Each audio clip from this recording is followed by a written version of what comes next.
Holy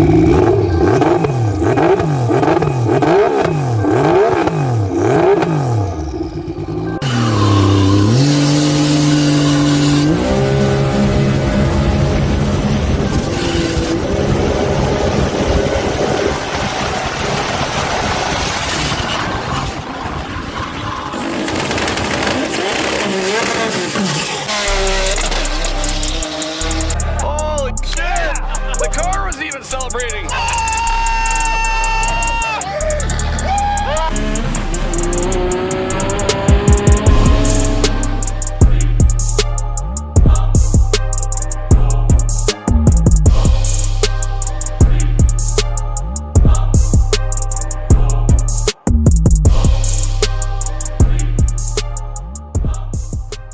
Good afternoon, turds. Welcome back to the Blue Turd YouTube channel. I got an empty garage. Car is still at Summit, even though I am picking it up tomorrow, but we got work to do on the turbo ski. I've been doing a lot of projects around the house, so I haven't really been uploading a whole lot. Not on house stuff, but go fast stuff, you know? I don't work on houses. But anyway, as you can see, I'm sweaty, I'm breathing hard, and that's because I built a new jet ski stand, and we have our turbocharged jet ski on the jet ski stand, excuse me. So that only means there can be one thing. It means this jet ski is going inside the garage, and I got some modifications planned. So for anybody who doesn't know about this jet ski, I'll explain to you a little bit about what exactly this monster is.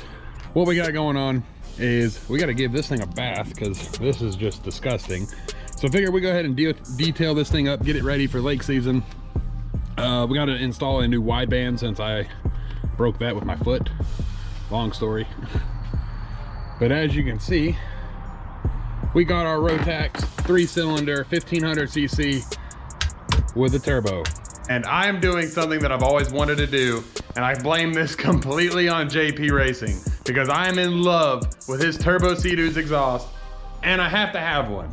And because of HTP giving us that wonderful TIG welder over there, I went and picked up some Vibrant Performance stuff from Summit Racing, and we're gonna make our own. So we got the turbo ski in here. I've been working on shining it up just a little bit, get rid of that black oxidation, whatever you want to call it. I can't pronounce it. But over here, we got a awesome trim plate for a teardrop exhaust that we're gonna put right on the side of the jet ski. This came from KLM, bought it off of eBay, but I know their store pretty well. So we got this sweet freaking teardrop that we're going to put right out the back, probably somewhere, something like that coming out the back. Oh man, it's gonna look great. So for those who don't know what this jet ski is I bought this last year from the builder and original owner, Eastside Performance. He's up in Connecticut, if I remember correctly. And he's one of the premier jet ski shops when you start talking about modifying jet skis, along with, just like JP, he's almost the same thing, right? Or is the same thing. So he built this ski. What you're looking at is a 2007 Sea-Doo RXP 255. It has the 300 valve cover on it. It still is basically the same motor. 255, 300s, they're basically all the same. The only thing that's different is the supercharger. But this particular jet ski that does not have a supercharger anymore, it was removed, and we have a Borg-Warner EFR turbo. It's got a forged piston in it. It is a stock rod. Runs somewhere around the neighborhood of 20 to 22 pounds of boost, depending on how much I turn it up. Currently still on a stock ECU for now. And it's got the nice billet Wilson intake manifold on it, which is a super freaking rare part. The ski has gone 90 miles an hour, and for this hole, it's fast. It's very fast on this hole. So I'm gonna go ahead, get this up pipe. We'll see, I already got it loose, or down pipe, whatever you want to call it. Gonna get this removed, get all this off, and I picked up some Vibrant pie cuts.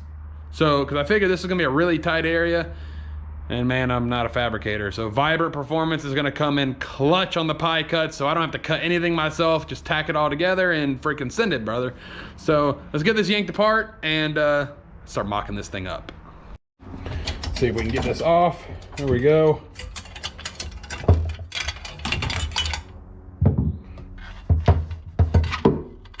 All right.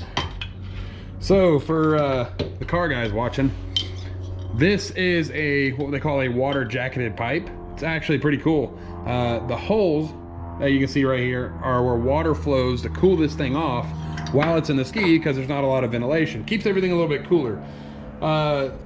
The exhaust that we plan on doing is not going to be water jacketed. Not really too worried about it, because we still have a fully water jacketed up pipe and a water jacketed turbine housing. So the turbine housing itself is completely water jacketed. So hopefully we don't have too many issues with that. I don't think we will, considering JP doesn't have any issues. Whatever. Send it.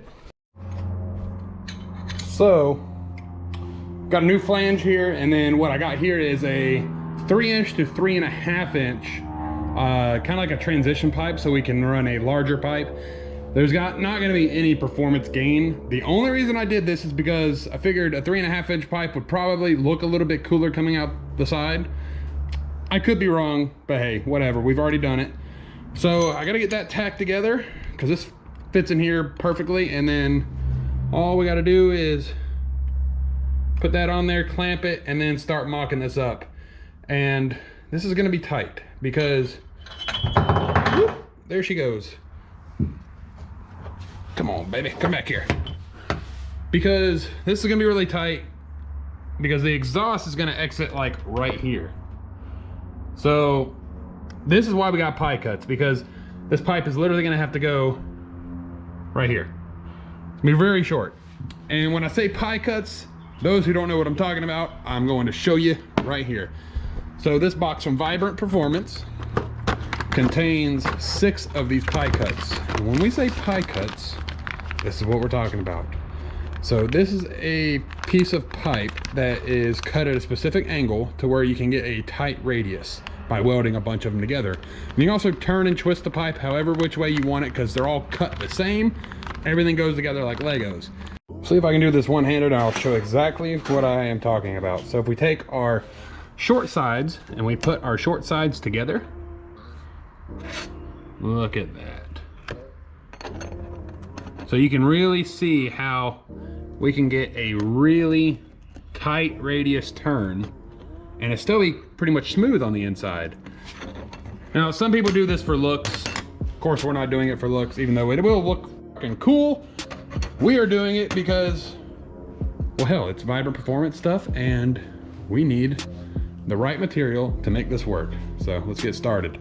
Starting this off, I'm not really sure if a fabricator would make the exhaust and then fit the tip and make his cuts right here, or if he would locate his tip first and then try to run the pipe.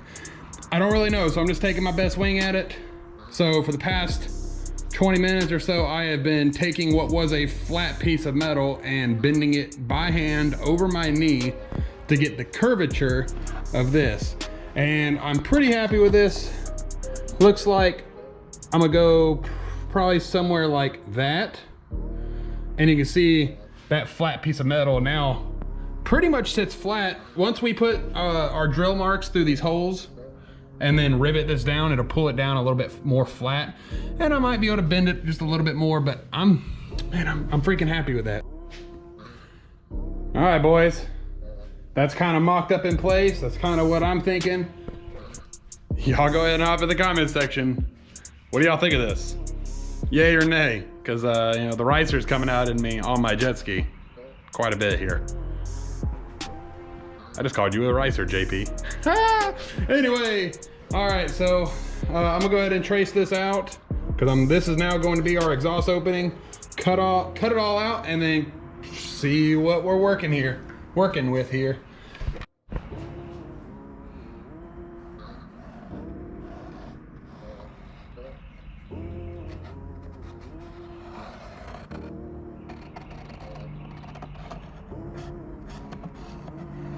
There's no turning back now. That is for sure. Definitely no turning back.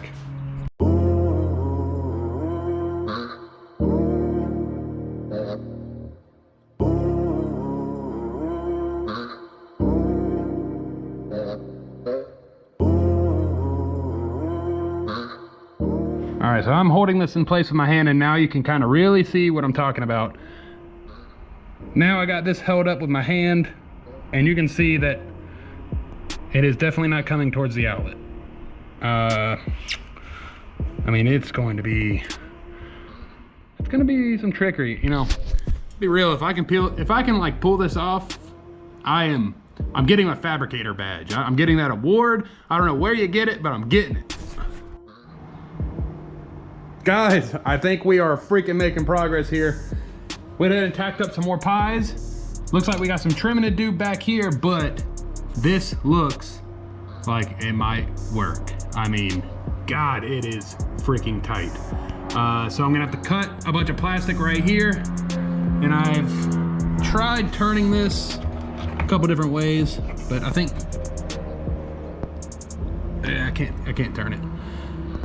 Looks like we just gotta trim a little plastic right there, and we might just have enough room to clear this pipe. So I'm gonna get to cutting some more plastic and sending it. All right, we got all that trimmed out. Looks like we got a clear shot. We're probably gonna have to do some heat wrap in here because it is pretty close to the plastic right here. But this is going to be the part I don't like, because this is a very nice tip that I purchased from KLM, and now we're gonna have to shorten this thing. And if I cut it at a weird angle because I don't have the right saw working, if I cut it bad, cut it wrong, this is gonna, I mean, not gonna ruin it, it's gonna make my life hell. So we gotta cut this off right here so we can figure out what kind of piece of pipe we need to cut to fill in the area from the tip to the exhaust. Ain't nothing to it but to do it. Let's do it. Look at that, fellas. It has taken a freaking lot to get this done. I've been doing this for probably hours, but you guys get to watch it in a matter of minutes. I did have to do a little janky fabrication that I know would not have been normal, but I'm making something work. The angle coming out for the location that I picked is basically so extreme, not even a pie cut will fit. So I had to kind of make my own pie cut, but it's not even a full circle. It's literally just a half circle to kind of patch the back wall. But all in all, I'm pretty happy. The other thing I ran into is that this top comes off, and having this too low to the face of our little plate won't allow you to remove it. So I had to account for that. So I got the TIG welder, our HTP TIG welder, hooked up to the ski right now because I'm going to tack this in a final position and make sure that the bottom of this can come off still. As long as the bottom of this can come off and this is tacked in place and everything fits, we're gonna have a finished exhaust. We just gotta finish weld it. So ain't nothing to it but to do it, baby. Let's do it. All right, guys, moment of truth. I got it tacked in place. We're gonna be real easy. So we had to come up. Look at that. Looks like she comes off. Oh.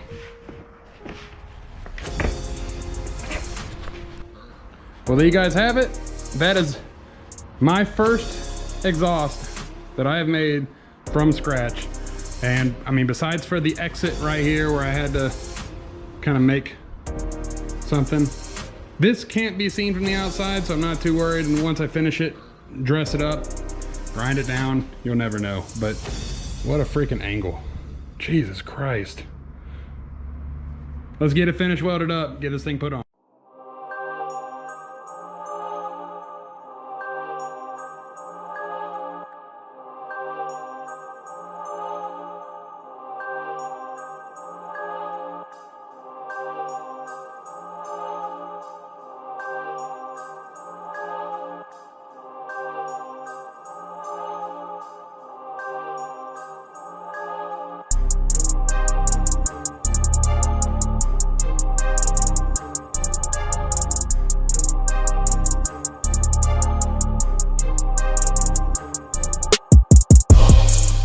Guys, it has been a long night here in the garage.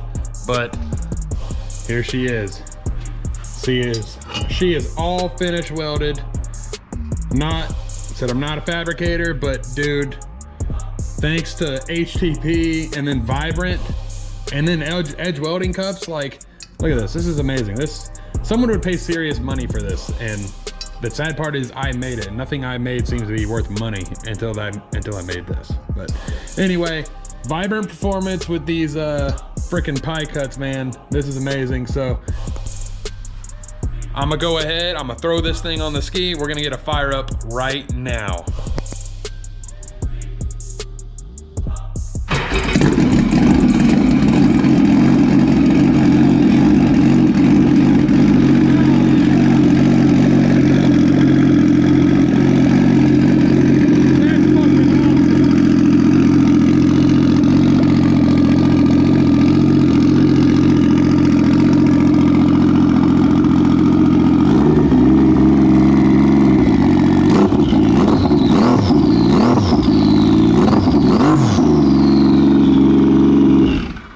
That's freaking awesome.